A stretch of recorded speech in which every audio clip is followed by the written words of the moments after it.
Magandang araw po mga kapuntos, at sa araw na ito po meron po akong tampok na video para sa inyo at sana ay magustuhan ninyo. Kaya sa mga bago pa po sa aming channel, please po don't forget to hit the subscribe button at ang notification bell para maging notified kayo sa bawat video na ilalabas ko sa channel na ito. At bilang kahilingan po ng punto por punto team at naway maintindihan po ninyo, sana po wag nyo pong i-skip yung mga ads sa aming mga video. Sa maliit na bagay na po na yan, malaking tulong po yan sa ating programa at sa ating ministry. Sana po maunawaan po ninyo. Maraming salamat po, kaya wag na po natin patagalin. Simulan na po natin.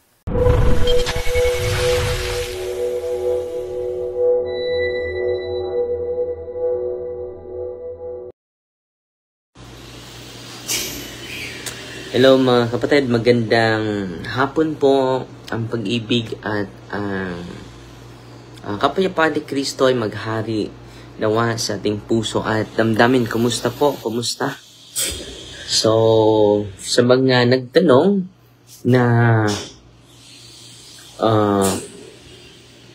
anong oras o anong araw yung office natin mag-open, from from Thursday, Friday, Saturday, Sunday po, 7 a.m. Sana nandito na po kayo para yung catechism natin ay maibahagi ang katotohanan sa inyo. Yung knowledge is very important. One of the gifts of the Holy Spirit is knowledge. Okay? So, sa araw na ito, greetings po na tayo.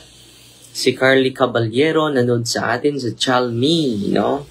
Nanood. Si Cadelia Nuevas is watching. Si Janice Sarandoy. Si Dudes Magnitico. Si Anisha Oro Inok. Carlos Dumanais. Laksa Jr. Mansuita Flores. Zinazar Panalingan. Sol Gilas, maayong hapon dre, God bless. O si June Culancos Labajo, good afternoon Father, watching from Digo City. Si Neri Hamila is watching. Si Bernarda Ibarsabal, si Mi Apitana, si Conchita Pakibot, no? Daming nanood sa atin ngayon. So ngayon mga kapatid, ito yung pag-usapan natin. Itong buhay ng isang martir, no? So, mas mabuti si Saint Amon of Heraclea, no? So, may dalawang saying siya. So, ipopost ko ngayon na makabigay sa atin ng inspirasyon na ang ating pananalig, ang ating pananampalataya sa Panginoon lang, hindi sa kayamanan natin, hindi sa kasikatan natin, hindi sa kayamanan natin, hindi sa posisyon natin sa mundong ito, kundi sa Panginoon lang. Wala nang iba pa. At sa mga santo natin na iniidolo natin, hindi yung mga celebrity, hindi yung mga sikat. Itong mga martir sa unang mga panahon, sa 3rd century po, ito 313. Ngayon po ngayong araw na ito, yung kapistahan niya. Si Saint Amon of Heraclea. Feast day, September 3. And then, naging martyr siya under Emperor Licinius. Location, Heraclea in Thrace, modern-day Turkey or Bulgaria region. So, pag-usapan natin, sino siya? Si Saint Amon. Saint Amon was a Christian deacon from Heraclea in Thrace who lived during the early 4th century, a time when the Roman Empire was violently persecuting Christians under the Emperor Decius, co-emperor with Constantine before their final split. Co-emperor pala si Licinius kay Constantine bago sila nagka-split. Saint Ammon is remembered for his extraordinary courage. Ito yung kulang natin, no?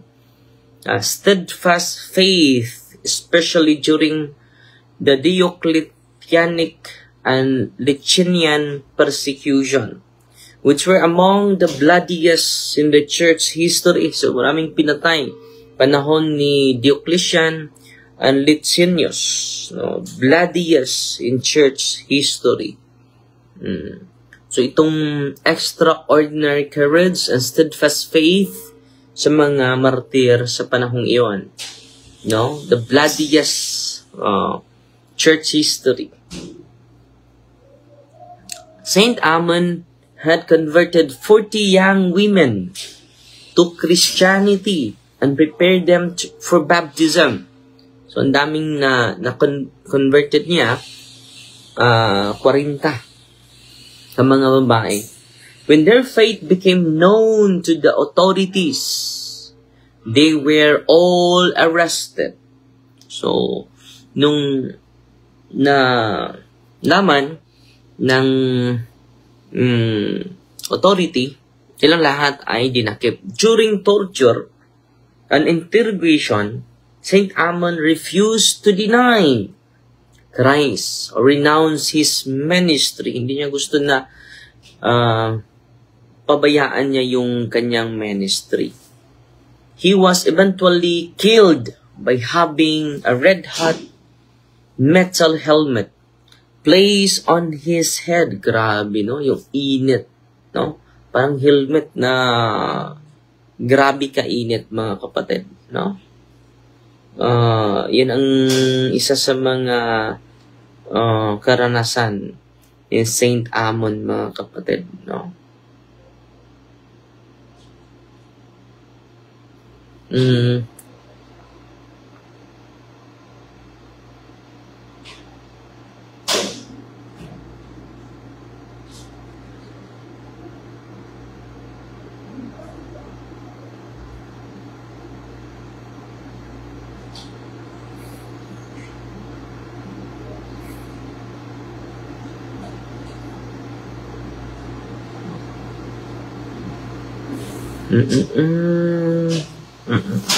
Okay. So, patuloy. So, ito po, no? Grabe yung hot metal helmet placed on his head. A particular gruesome form of execution meant to cause extreme suffering. Ngayon lang ako isa sa mga santo, may red hot metal helmet placed on his head. Extreme suffering. Grabe. Grabe yung courage, extreme, extraordinary courage and steadfast faith of Saint Ammon and the rest of 40 young women. The 40 young women he converted were also martyred shortly after him. So grabe. Pati na yung 40 ka mga dalagita na babae, burned alive or killed by the sword, depending on the variant of the story. This heroic death made Saint Ammon one of the more dramatic early martyrs of Thrace, and his witness was remembered locally for centuries. So, inaalala siya hanggang sa mga panahon na ito, no? Grabe. He is honored as a model of Christian leadership, a catechist, and a protector of young faithful. His story is found in early martyrologies, though exact historical details are limited due to the era. Sinusunog yung ano niya. Yung mga manuscript na mga patungkol sa mga santo. What is the topic? Saint Ammon, the martyr. I did not lead these young ones to death and led them to the life that death cannot touch. Ito yung magandang sayings niya, no? I did not lead these young ones to death. I led them to the life that death cannot touch. Ang ganda. Ito yung sayings niya. I am a deacon of the church, but today I became a servant of the flame. Let it purify me for the kingdom. The final prayer, like acceptance of martyrdom, echoing the purification. Image 3 of early Christian writings. Teach the young truth.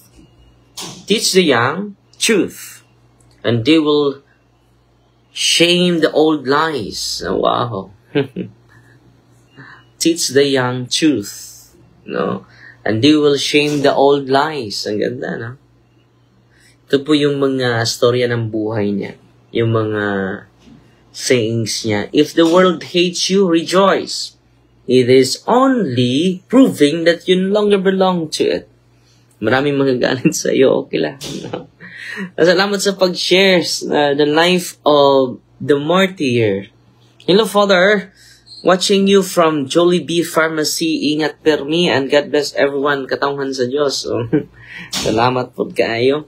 Si Sister Impir. Roman calendar ba ang nakabase sa Greek and Egyptian goddess? Which also nakapattern sa Roman Catholicism, which is polytheist, mixed pagan. Hindi po. Totoo yun.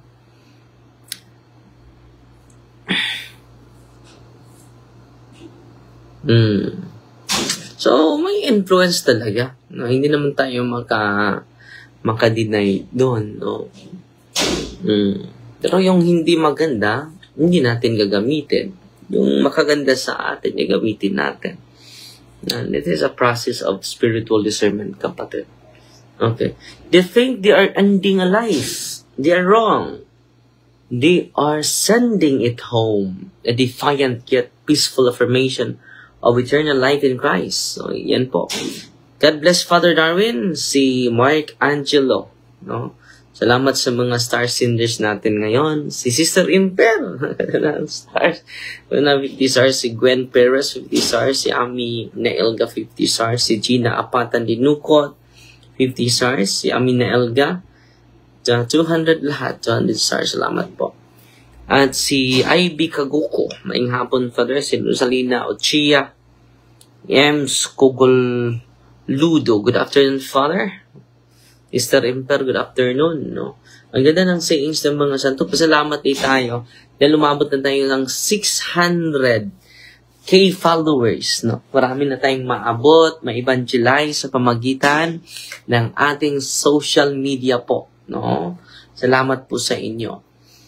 At ang Diyos na po magsukli sa kabutihan ninyo. So this week, mga kapatid, sisikapin natin na makabayad na tayo sa ating mga seminaryan. Umaabot na yung seminarians natin, 25,000 na po. At sa awa ng Diyos, meron nang pumasok po sa ating, sa ating YouTube channel, sa Facebook, sa PNB account natin na 50,000 po. So, salamat po. At din 100,300 yung babayaran natin this week po sa mga seminaryan. Salamat po. And then, pasalamat din tayo sa supporters na kalikom tayo ng 100,000 para sa St. Michael Exorcism Charity House po. Ang unang makatanggap nito, isang seminaryan na walang lupa. Salamat tayo ni Ate Mercy, nagbigay ng 100 square meters sa Cortez. Tingnan natin doon natin itatayo yung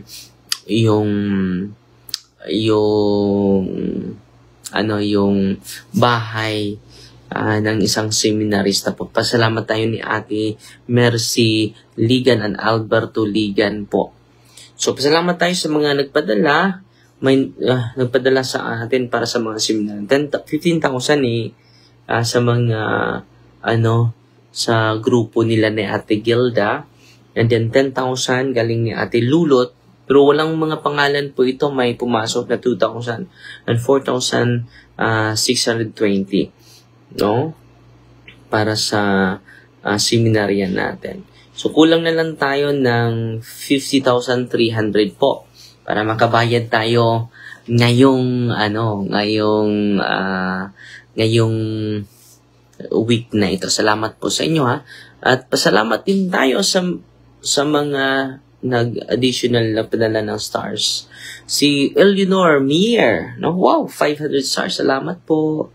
Si Sister Imperial, additional 50 stars. Si Liz Gukutano, 100 stars. Salamat po.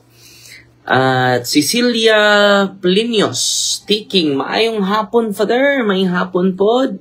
So, meron tayong misa. Si Apostle Simon Peter ba ay may asawa? Alam ba niya na ginawa siyang Pope ng mga Roman? Alam niya siya dahil siya yung nakatanggap ng susi. Ano ba yung kahulugan ng Papa? Authority po, no? Siya po yung author. And then meron din siyang asawa dahil nung tinawag siya tinawag siya sa bilang apostol, naging siya, no? So, ito yung mga pinadalhan natin every month po, no? So, makagasto tayo sa mga evangelizers natin. Ito po yung total, 132,000. Padala tayo ni Father Greg, 10,000 every month, no? Father Aldia, monthly, 26,000. Romel Parma, 8,000. At si Jando Alabado, every month is 12,000. And then Eugene Gapo, 5,000.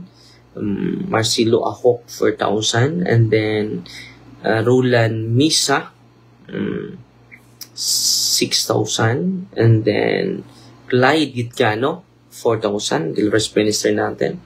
And then Brother Sinon, 2,040. And Igar Laugan, 4,080. Well, sali yung pag-send natin ng sa GCash natin. And then 4,000 din ni Alan Javier. Dalawa ito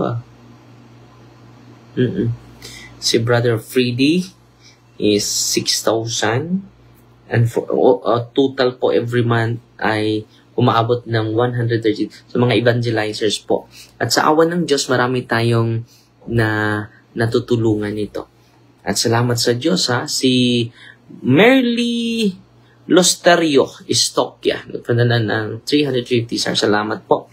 So, usap na lang tayo, no? Salamat.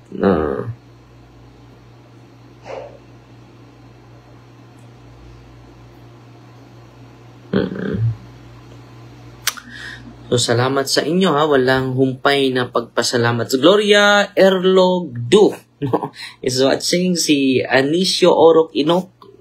Greetings lang tayo, no. Si Milanie Barrega Rodriguez. Danny Duterte Imbalsa Sado, maing hapon. Andre.